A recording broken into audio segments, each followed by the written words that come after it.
Listen up, because TSA just rolled out emergency holiday screening rules that are going to catch millions of travelers completely off guard. If you're over 60 and planning any trips in 2026, what I'm about to explain could be the difference between boarding your dream vacation or getting turned away right at the gate. Imagine this. You walk into the airport thinking you know the drill. You've been told to arrive 2 hours early for decades. You've packed your medications in their original bottles and even brought a doctor's note. You've followed every single guideline you've ever heard. You thought you were prepared. But here's what TSA and the airlines are not telling you. Starting January 1st, 2026, 8 major passport and ID rules are changing. And they specifically designed in a way that will catch seniors who are unaware of the updates. After reviewing over 200 senior travel complaints, analyzing patterns, and speaking with 3 retired TSA supervisors, I've uncovered the exact new rules being enforced that most travelers over 60 have never even heard of. Today, I'm breaking down all 8 rules and giving you the 30-second checks that will prevent every single one of these problems. Pay close attention because rule number 3 is the one that causes more senior detentions at the airport than all the others combined. And most travelers don't even know it exists. Let's start with number 8, the 6-month passport validity trap.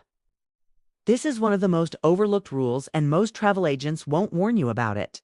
Your passport's expiration date isn't what you think it is. Consider this. A 68-year-old woman from Phoenix booked her dream trip to Thailand. Her passport was valid until March 15th, and her flight was on January 10th. She assumed having 2 months of validity was plenty of time. But the airline stopped her right at check-in. Why? Thailand requires 6 months of validity, past your entry date. Her 2 months didn't matter. She lost $2,400 in non-refundable tickets, just like that. This isn't an isolated case. A 72-year-old man from Boston tried to fly to Kenya. His passport had 4 months left, but Kenyan authorities also required 6. He missed his safari, lost $3,100 in flights, and had to reschedule his entire trip. Or the 69-year-old couple from Miami heading for a Caribbean cruise. Their passports had 5 months left, but both Aruba and the Bahamas enforced this 6-month rule. They were denied boarding at the port. Here's what you need to do right now. Check your passport immediately. Add 6 months to your planned travel dates. If your passport expires within that window, you need to renew it now. You can start the renewal online in under 30 minutes at travelstate.gov, but processing takes 6 to 8 weeks. Don't wait until the last minute. The rule of thumb is this. Your passport should be valid for 6 months, after you return home, not just while you're traveling. Always ask your travel agent, does this destination require 6 months of passport validity? Take a photo of your passport's expiration date and set a reminder on your phone for 10 months before it expires.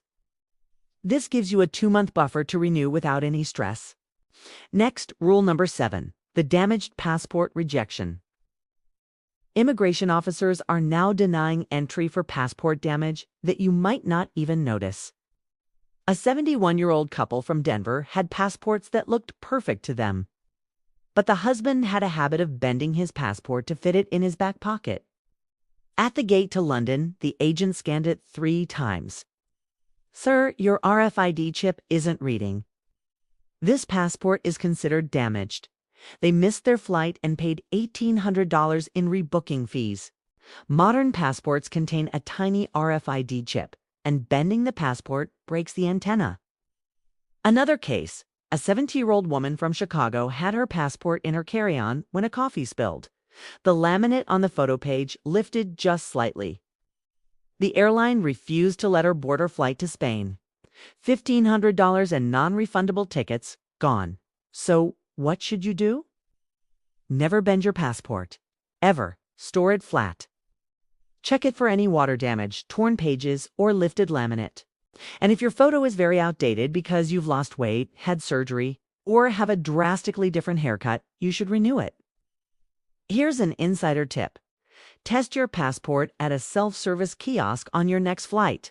If it doesn't scan, it's time to replace it.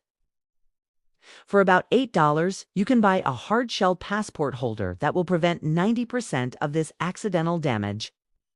And if you're ever in this situation, here's a magic phrase for the check-in agent. I'd like to request manual processing while I arrange a replacement. Moving on to rule number 6, the real ID enforcement nightmare. You might have heard the deadline of May 7th, 2025, but seniors are still getting caught in 2026. A 74-year-old woman from Tampa arrived for a domestic flight. She handed over her Florida driver's license. The TSA agent said, "Ma'am, this doesn't have a star. Do you have your passport?" She didn't. She never expected a domestic flight would require it. After 45 minutes of questioning and a full pat-down, they let her through, but she missed her flight and had to pay a $340 rebooking fee.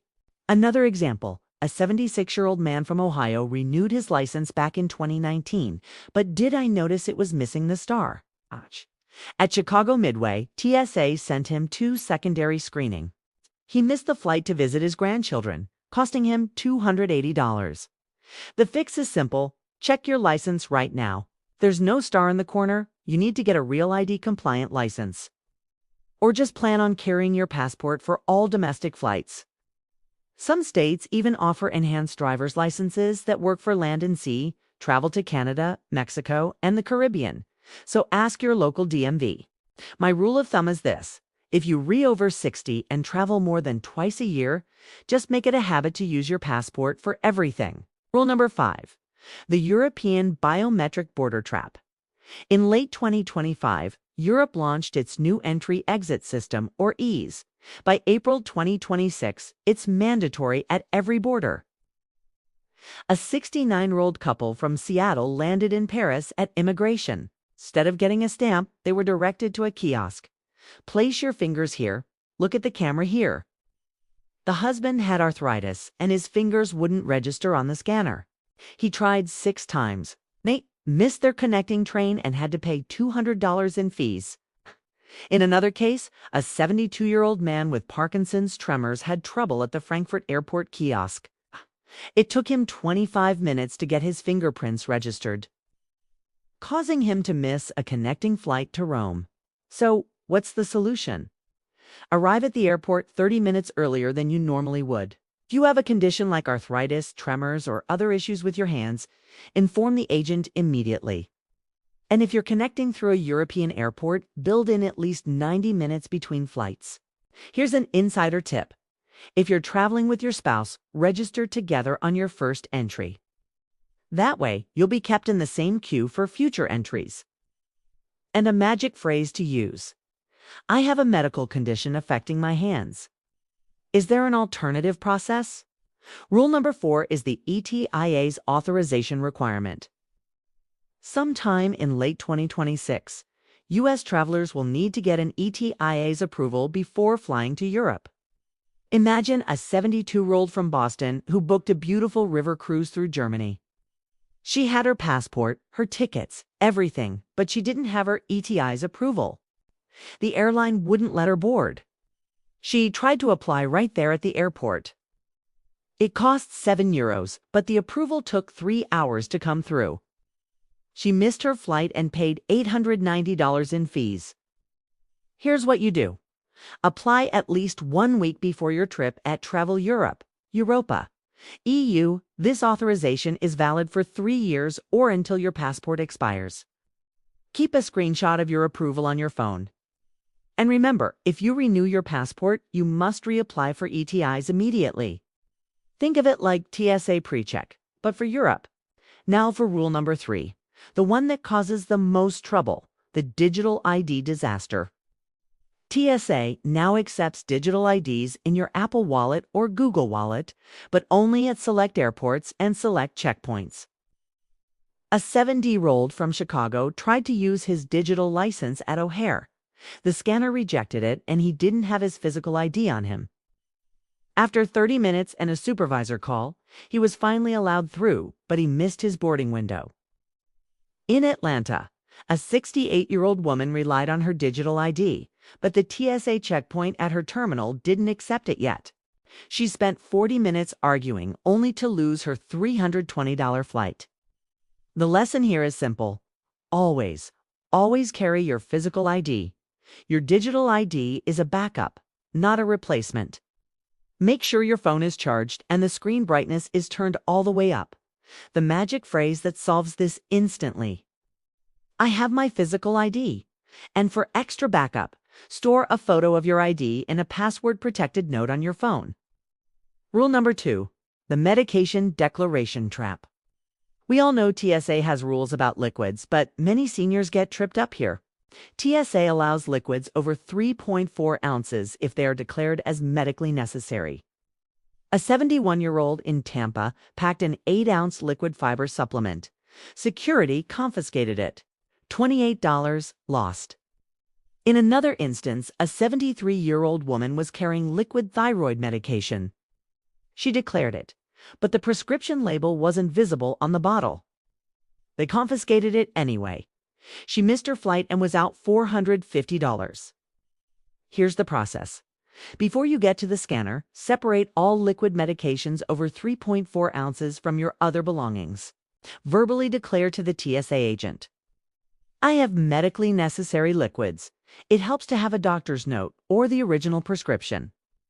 The rule is simple. If any liquid is over 3.4 ounces, declare it. Your magic phrase is, these are medically necessary liquids exempt under TSA guidelines for an insider move.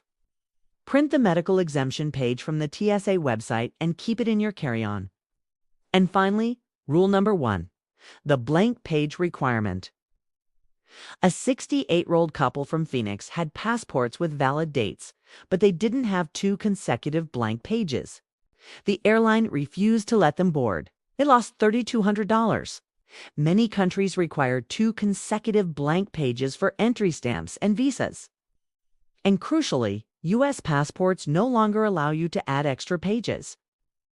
Another man, age 70, was heading to India. He had 1 blank page left, but India requires 2 together. He missed his flight, losing $1,900. So please, check your passports now. If you have fewer than 4 blank pages, it's time to renew. Start tracking how many pages you use per trip. And always ask your agent, does this destination require blank pages for entry? These rules can seem daunting, but knowing them is half the battle. A little bit of preparation can save you thousands of dollars and a whole lot of stress.